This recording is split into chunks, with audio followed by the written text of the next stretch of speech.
Bienvenue dans cette édition du 21 avril. Au sommaire, la guinguette du Mans privée de musique. Un comble, mais une réalité surtout. Face aux plaintes des riverains, l'amplification est bannie du lieu. Retour vers le passé à l'occasion de la rando rétro de samedi à Arnage. Rencontre avec un passionné de la petite reine à l'ancienne. Le cirque Alexis Grus de retour au Mans ce week-end, découverte dans ce journal. La guinguette des tanneries, l'endroit idéal pour assister aux concerts et aux spectacles tout en profitant des bords de Sarthe. Enfin ça, c'était jusqu'à aujourd'hui. L'établissement vient de se voir interdire l'amplification musicale pour toute la saison. Il y a eu des plaintes de la part de riverains juste en face ici par rapport à la musique la nuit, principalement par rapport à la fréquentation du parc. Et, il y a eu, je pense, un petit peu d'amalgame qui a été fait un peu avec tout ça. Et la guinguette a trinqué donc cette année. La ville du Mans et le département veulent développer les animations au bord de Sarthe. À partir de là, le projet de la guinguette est quasiment, on va dire, le seul projet d'animation au bord de Sarthe. Les plaintes ont démarré voilà 5 ans, dès l'installation de la guinguette. Les propriétaires, eux, craignent une baisse de la fréquentation et ne proposent pas cette année de programmation. Il faut savoir qu'on avait une programmation avec environ 145 animations à la saison, entre la danse et les concerts. Et on ne peut pas financièrement assumer un groupe avec le déplacement et les payer correctement pour une soirée en acoustique. Donc on va rester avec des gens locaux et des gens du Mans qui viendront avec leur guitare. Mais il n'y a plus de prestations, de show ni de spectacle. La guinguette mise donc tout sur son cadre plus qu'agréable et la restauration. La carte vient d'être étoffée. L'ouverture est prévue pour le 29 avril avec le concert acoustique, celui-ci de Swing of France.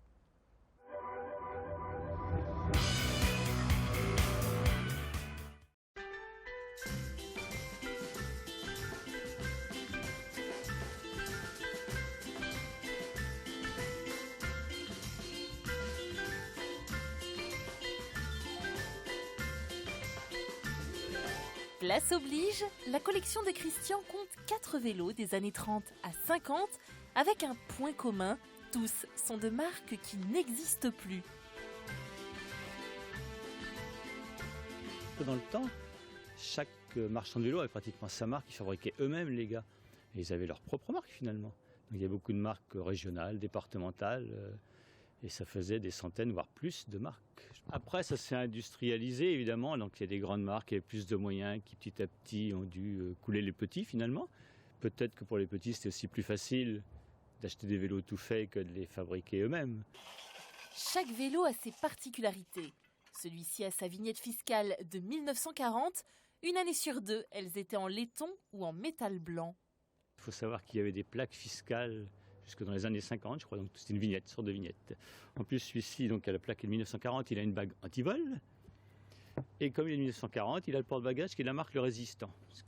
C'est ça qui m'a fait prendre ce vélo-là. Parce que je trouve que c'est un peu humoristique, malgré que ça ne devait pas être très marrant à l'époque. Enfin, un porte-bagages Résistant en 1940. Peut-être pour ça qu'il a plus roulé après, le gars, j'en sais rien. Passionné depuis toujours, Christian a tenu pendant 30 ans une boutique de vélos. Le Mans en comptait une trentaine dans les années 80. Presque toutes ont disparu aujourd'hui. S'il voit d'un bon œil le retour de la mode du vintage, il regrette l'ère du tout jetable. Dans le temps, on rayonnait les roues. Maintenant, je crois que les roues elles sont toutes faites. On achète une roue complète. On casse, on change la roue, puis voilà, c'est pratique. Alors qu'avant, on changeait que la jante, on changeait que le moyeu. Avant, ça fait 15 ans, hein, je ne remonte pas à des années-lumière. Coller les boyaux, ça se fait presque plus. Maintenant, il y a presque tous des pneus, donc c'est des choses qui disparaissent. Oui. Alors encore quelques années, mais dès que les gens de ma génération seront partis, les jeunes, ils savent plus ce que c'est. Si on leur donne un boyau, une roue à boyau, je crois qu'il y aura beaucoup de problèmes pour le coller. Christian exposera ses trésors samedi à la rando rétro d'Arnage. Une promenade ouverte à tous, avec vos vélos anciens et de préférence une tenue rétro.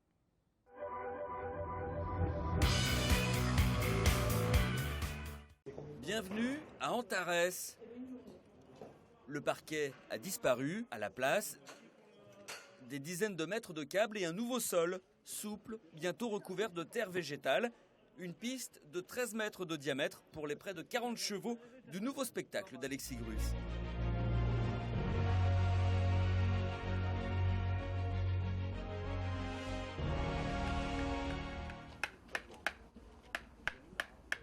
En attendant la première, à l'extérieur, le maréchal Ferrand est aux petits soins pour les chevaux, instant manucure. Je fais ce qu'on appelle un parage, je retire l'excédent de corne. Donc juste ce qu'il faut mais pas trop, comme nous quand on se coupe les ongles à vrai dire. Sachant qu'eux restent systématiquement pieds nus. Donc on laisse toujours une petite marge pour pas les parer trop fort comme on dit et qu'ils soient pas gênés. La troupe est arrivée ce matin de Caen pour une nouvelle étape de la tournée Quintessence. 18 villes en 2 mois, une tournée des zéniths et des grandes salles, comme elle en a l'habitude depuis des années. Et les places au cœur des villes et des villages ont disparu.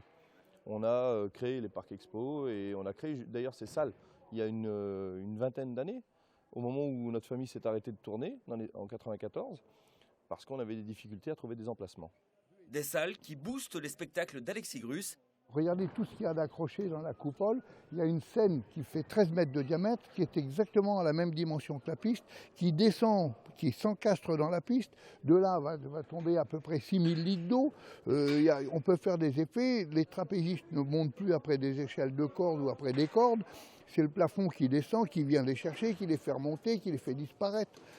Voilà, on a créé... On va plus loin dans le spectacle. On va beaucoup plus loin, parce qu'aujourd'hui, on est beaucoup plus exigeant qu'on l'était il y a encore quelques années. Quintessence, c'est 2 dates seulement, samedi et dimanche, à Antares.